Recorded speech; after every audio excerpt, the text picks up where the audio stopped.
Two sluice gates of the Kukulegaka reservoir still remains open, releasing 120 cubic feet of water per second to the Kudaganga. Due to the overflowing of the Kudaganga, low lines in Paragoda, Dambala, Naliyadda, Atabegas Junction are inundated.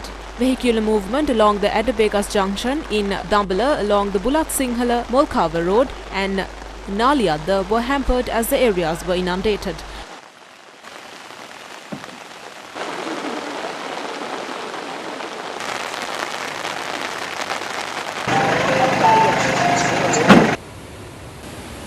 Many rice fields in Akurasa and Athurelia were inundated due to the overflowing of the Nilwala River.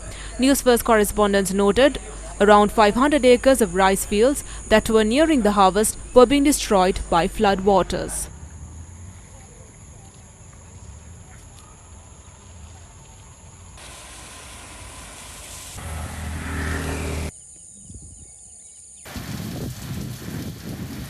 News First correspondents noted that the Hambantota continues to receive rainfall.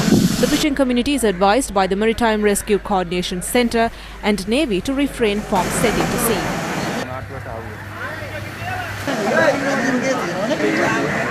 Meanwhile, the landslide warnings issued to Ratnapura, Kalutara, Kegaul, Gaul and Kandy districts due to the inclement weather conditions were extended.